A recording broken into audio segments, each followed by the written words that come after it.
She tries a pit, but finds it full of bees.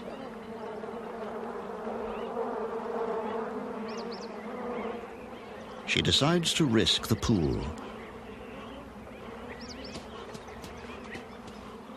In heat like this, the bees need water too. Lions can go without water for a long time, but this one is a nursing mother. She must drink.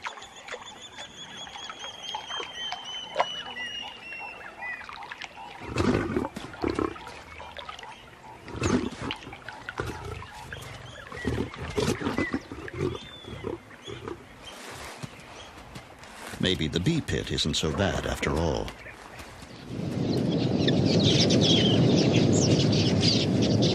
Large flocks of quelias are in the area, searching for seed and grain. As they stop by the pool to drink, their busy fluttering at the water's edge inspires the crocodiles with a keen and almost sporting enthusiasm.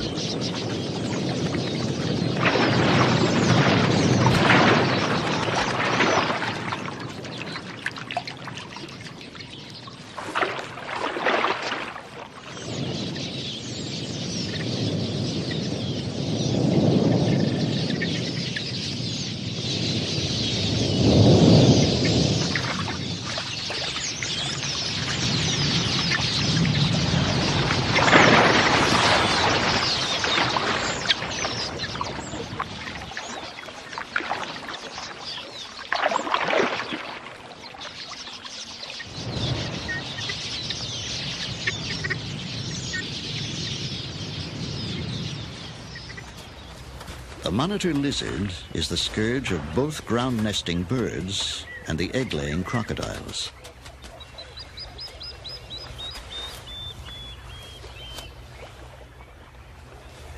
It's a voracious predator, particularly partial to eggs. And the feisty plover immediately declares war.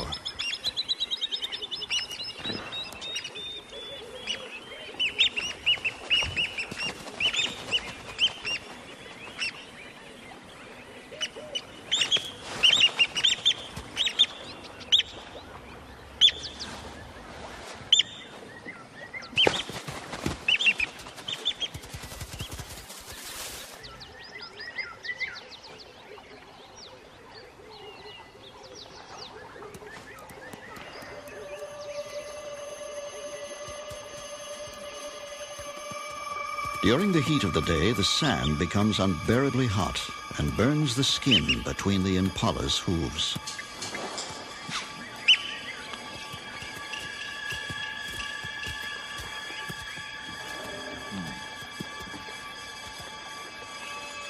For the plovers on their nest, this is when easy access to water pays off.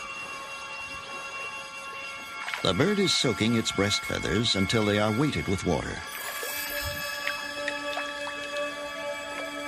It then hurries up the scorching sand to relieve its mate.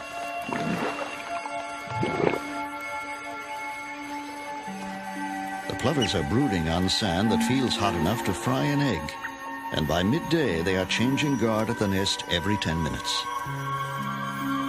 Without the constant protection of their cool, wet feathers, the eggs could not survive the heat. The sand is so hot, it's a wonder she doesn't fly down.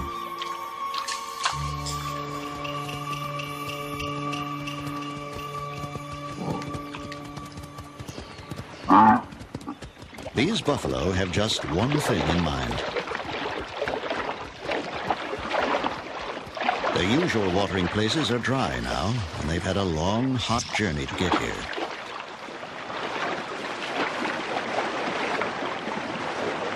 One of the calves strikes out on its own and is soon in dangerous company. But these aren't the biggest crocs in the pool, and the lucky calf quickly returns to the herd.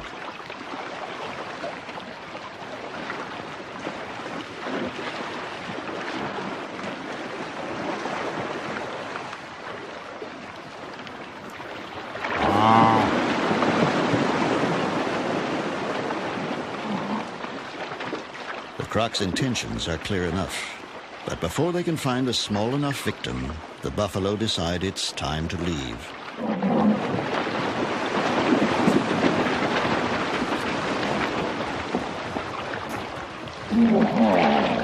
An irritated hippo helps them on their way.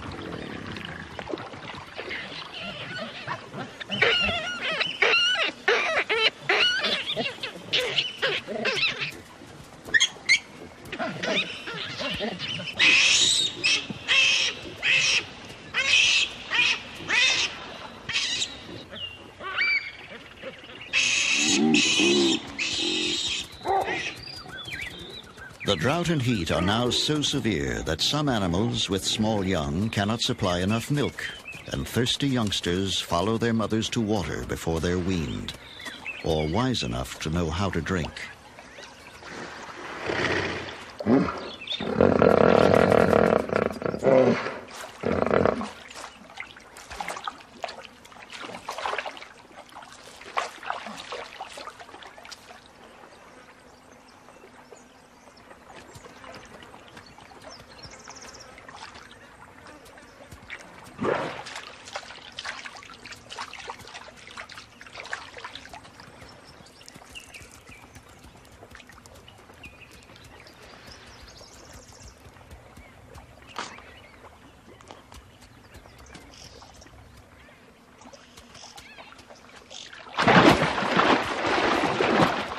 In an instant, both croc and fawn vanish into the pool,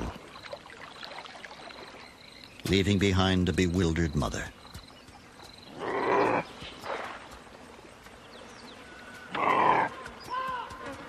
Somewhere under the surface of the pool, the crocodile lies low with its prey, waiting for an opportune moment to eat without having to share.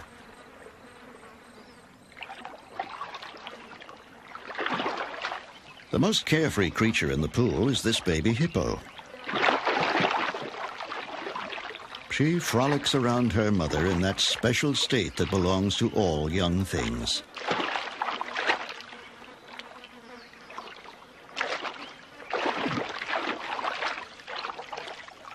She is oblivious to the dangers in her world.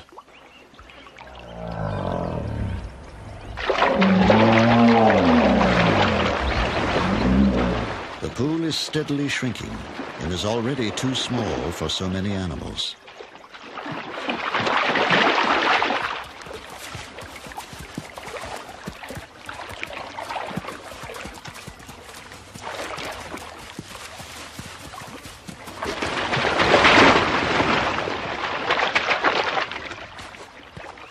But the hippos can't settle fights caused by overcrowding. There is no place else to go. As usual now, the hippos subside in an uneasy truce.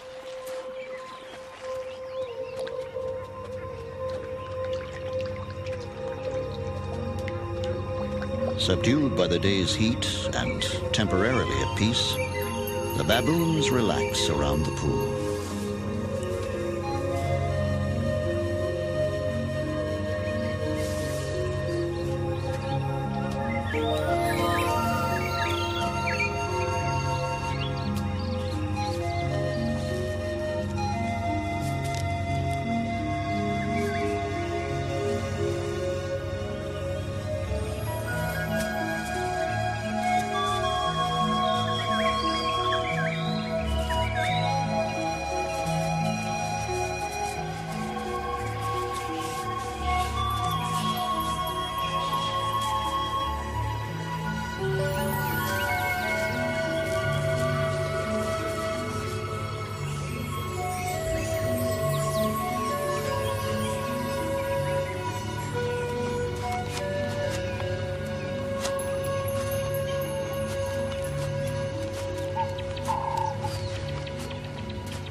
His peace is shattered by a familiar cry of outrage. He's innocent, but he's too close to the nest, and the plover has a good eye for trouble. And young male baboons are especially targeted.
A sudden spat between rival crocs sends a ripple of panic through the pool.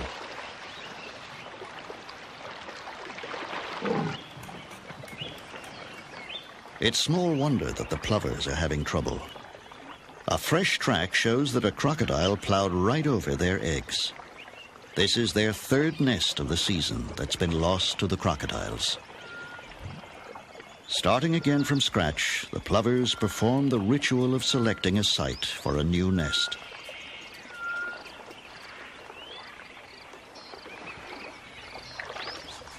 The baby hippo is exploring her world.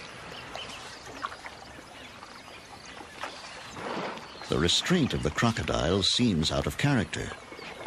But with 2 tons of devoted mother nearby, she's free to treat crocodiles with the same bold familiarity as the adult hippos do.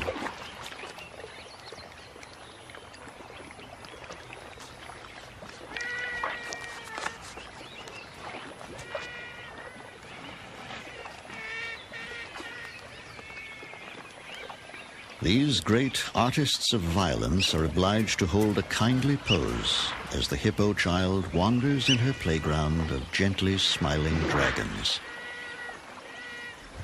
and slobbers on their tails.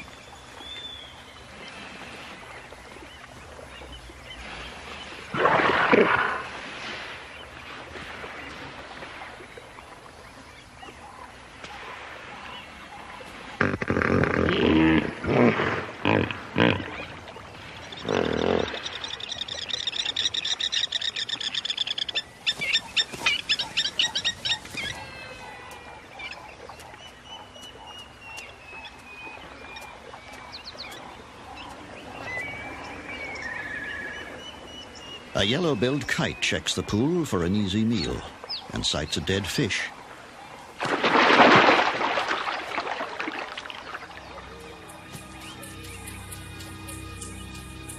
The surrounding land is parched and bare, and each night the hippos must trek for miles to find grazing.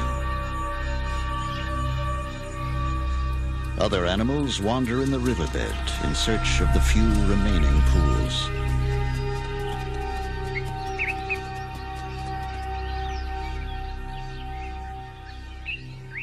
But most now are little more than reeking mud wallows, full of dead and dying fish.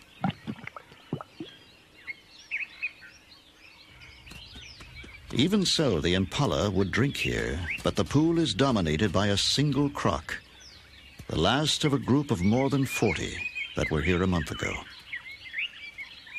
The monkeys won't risk it and drink instead in deep footprints. The fawn's attempt to drink is a small disaster. Now it's covered with stinking mud.